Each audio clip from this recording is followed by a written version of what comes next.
Students are concerned about the safety of the Berry Street lot, what they think should be added to improve the security. Multiple possum sightings in a tree on campus have caught the attention of students around the school. This week is Teacher Appreciation Week. Find out how students' gifts have touched teachers' hearts.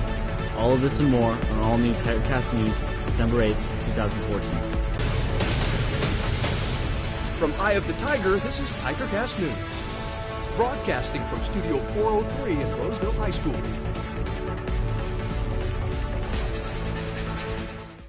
Good morning and welcome to All New TigerCast News. I'm Morgan Townsend. And I'm Eduardo Ortega. Last Friday, the school came together for the Clash of Classes rally, where the freshmen, sophomores, juniors, and seniors competed against each other in numerous games to see who would come out on top. In the days leading up to it, students earned points for their classes by dressing up for Spirit Days and making rally decorations. Nothing brings our school spirit out like some class competition, and that's why this year RHS implemented a Clash of the Classes Spirit Week.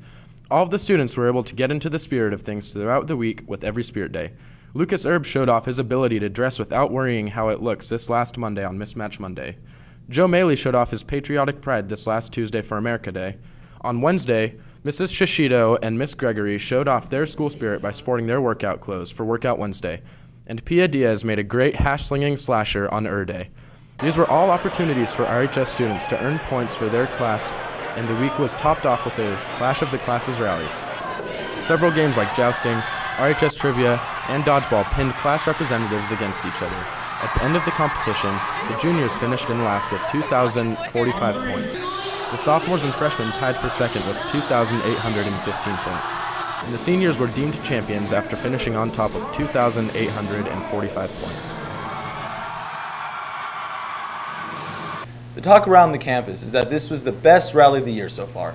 Competitions like this really ramp up the school spirit before basketball season starts. Tire slashing in the Berry Street lot at the junior float has raised concerns among students about the safety of their vehicles and the security of the lot. Currently, no surveillance cameras or gates surrounding the lot to prevent further attacks, but students that frequently park there believe that they would be rather effective and make a lot safer in the park. After 4 student vehicles had their tires slashed in the Berry Street parking lot, concerns among students have risen about the safety of their vehicles and the security of the lot. Unlike the senior lot, no surveillance cameras or gates surround the lot to prevent further attacks, but Officer Cortez and students that park there believe they would be effective in making the lot safer to park in. I think it'd be a great thing to have a gate up there, or not necessarily a gate, maybe some surveillance cameras would be good as well. But unfortunately, the district needs to come up with some money, and money's tough right now. I think a good idea would be to maybe put up gates or something and have them closed during school hours, just so we don't need to worry about someone going in there and slashing the tires, but I'm not sure what the money would be for that. According to John Coleman, there are no plans to add security equipment to the lot or the RHS campus because the last estimate for a security system around RHS was over their budget at around $106,000. Without any security to the lot, the students should always be considerate of what they're leaving unattended in their cars during school hours. Students should still be conscious of what belongings they're leaving in the car, because a lot of students leave, mostly the females, they'll leave their purses in the front seat where they're visible, or bags that are visible. So, they need to take those stuffs out, or at least put them somewhere where they can't be seen. We will have to wait and see if any further security improvements are made. Roseville High School's dance program is hosting a show in the Patty Baker Theater this week. We go to Preston Walter with the story. Roseville High School dance students will be partaking in the upcoming winter dance show. Abby Laster, third-year dancer, tells us more on what the dance show is about. The winter dance show is just to showcase what we've been working on all year and just kind of show off what we've been doing. Meredith Tracy tells us when we can see the show. There are 4 performances total, not including, we do an elementary show as well, Thursday during the day, and then we have one each night, Thursday, Friday, and then we have a matinee show at 2 o'clock on Saturday as well. This year's show will see different changes from past years. This year's is different because we only have advanced dance in it, and we're normally used to advanced dance and choreography. Meredith had one more thing to say to us RHS students. Definitely just come out to the dance show and support the... Remember to get your ticket for $8 at the Student Services window or at the front office. Now over to Josh Carson with sports. Tiger basketball is back, and that means new teams with new players. This season, the varsity team is drinking from the fountain of youth and looking to be serious competition in the CVC, despite returning only 4 players with varsity experience. Ben Welker has the story.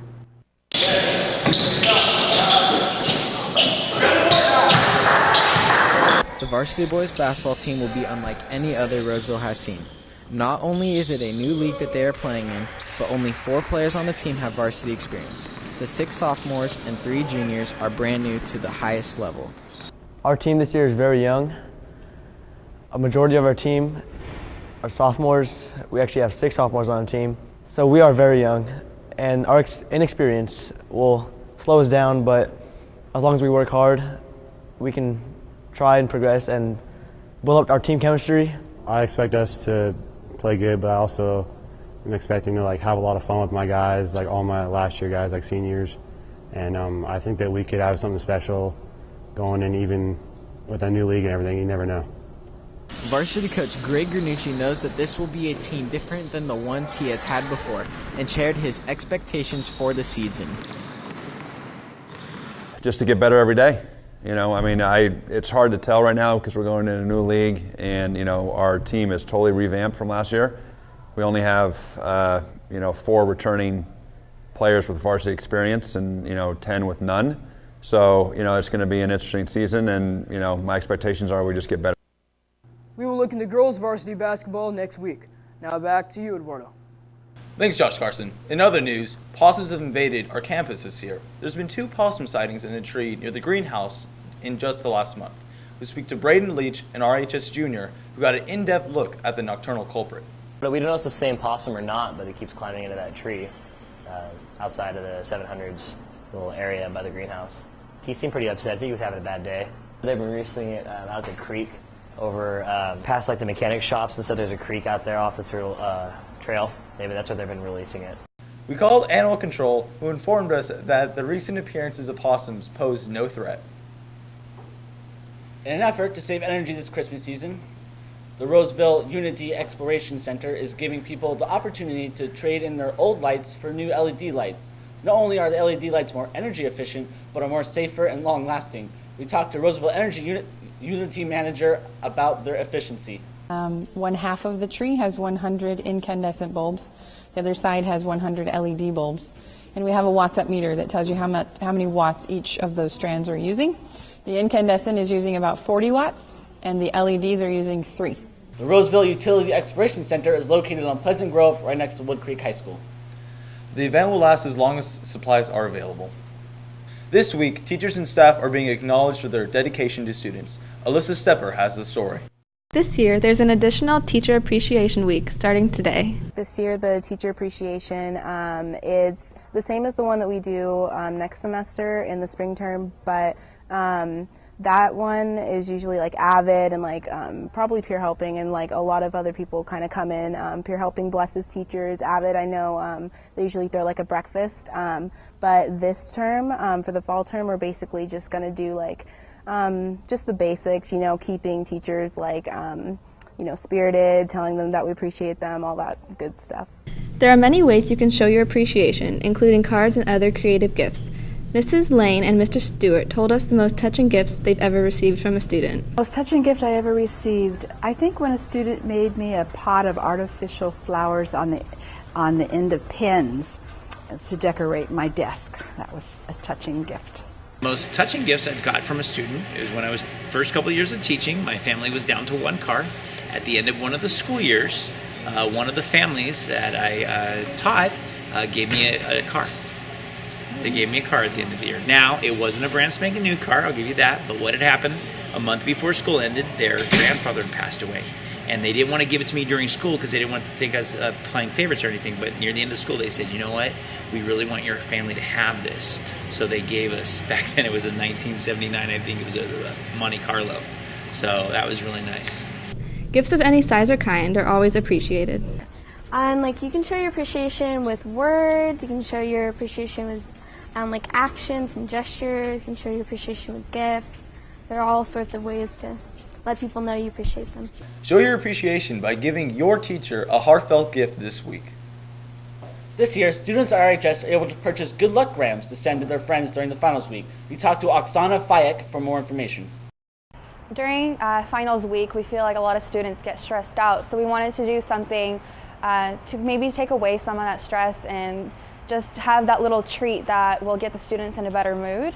So we decided to do a juice box and some gummy bear type candy that other students can send to their classmates, kind of like a candy gram during Valentine's Day.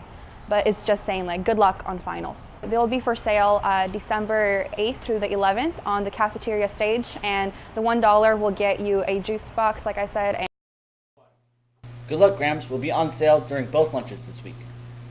The annual winter movie night is this Wednesday, December 10th in the cafeteria, and will be featuring the movie Elf. The doors open at 6:30 and the movie will start at 7 o'clock. There will be free food including pizza, hot chocolate, candy, and soda. That's it for us today on TigerCast News. And remember, we're always on at eyethetigernews.com.